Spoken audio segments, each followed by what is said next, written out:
Are you ready? Start. Therefore, the concept is divided into prerogatives on the one side and the powers on the other side. When once we take into consideration the question of prerogatives, the prerogatives are not defined under the Constitution.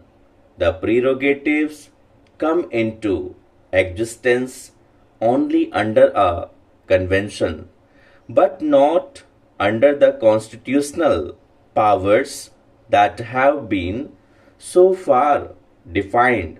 As far as the constitutional power is concerned, I am one of those, sir, who believe that as far as the articles of the Constitution and their interpretations are concerned, the position of the President of India cannot be other than the position of the British monarch in England.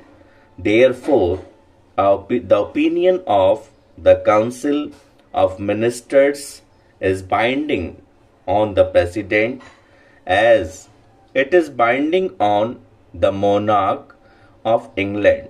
Certain very concrete illustrations have been cited by a number of speakers who have spoken on the subject. Suppose after the general elections, Parliament assembles, then the President is to call somebody from the parties to form the government. In clear cases where a party has got absolute majority, probably it leaves no doubt, but in cases where sometimes the parties are so delicately balanced that the President is not in a position to make out which party has the majority, there would always be members going from one side to the other, changing the fortunes of the party to which they belong. In such cases, what is the role of the President? In the President to call somebody within his discretion or leaves the matter to Parliament itself. The convention so far known to the constitutional democracy is that the President or the Governor, by his own subjective opinion on objective considerations, if he came to an opinion that a particular party had majority, used to call the leader of that party and ask him to form the government subject to approval by Parliament later on. If the party has a majority, the government would go on, otherwise the government would fall. Again, they have raised certain questions about emergency when there is what is called constitutional vacuum in relation to the executive, whether in such cases the President is to act or not. All these, no doubt, are highly debatable points, but normally speaking, as far as the interpretation of the Constitution is concerned, it is one of the attributes of law that there must be a certainty in interpretation. Mr. Bhupesh Gupta has raised the question of certainty of interpretation, and I am one with him. Any matter relating to interpretation of law should be referred to the Supreme Court, and its ruling should taken as the correct interpretation.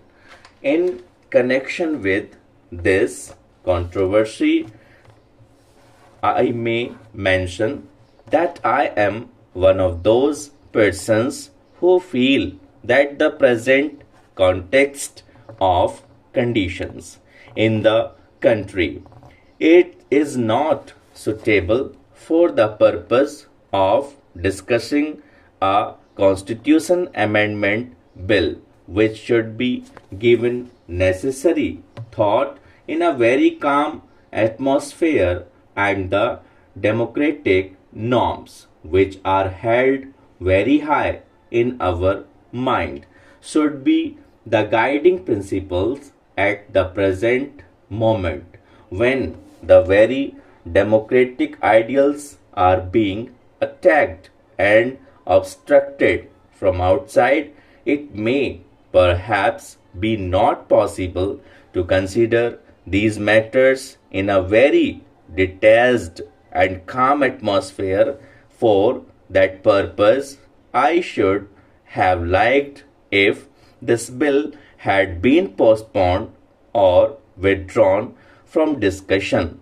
Sir, under Article 53 of the Constitution, the President is the executive head of the state, and under Article 74, the Prime Minister is appointed by the President, and the Council of Ministers is appointed on the advice of the Prime Minister. In defining the relationship between the President and the Prime Minister and the Council of Ministers, the words used are to aid and advise. I have been of the opinion, having read some of the commentaries about the British Constitution, that the position occupied by the President or the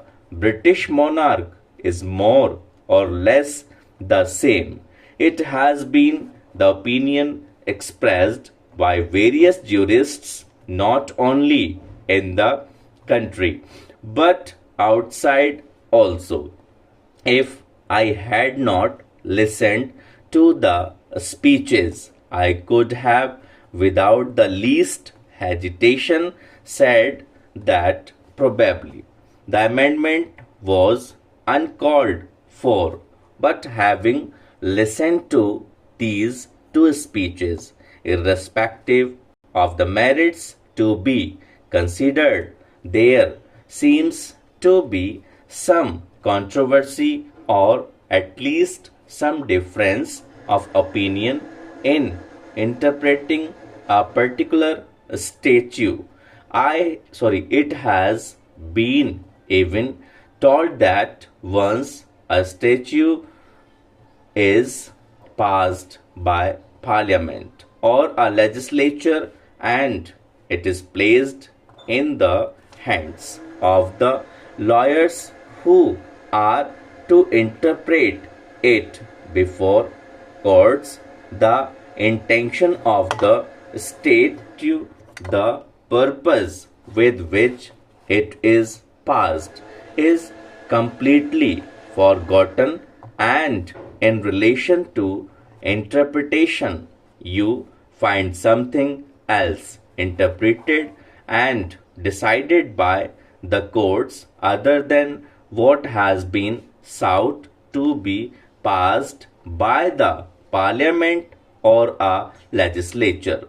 Being a clever lawyer, he has given an interpretation in relation to the prerogative of the President or the head of the state and the powers that would exist in relation to the President.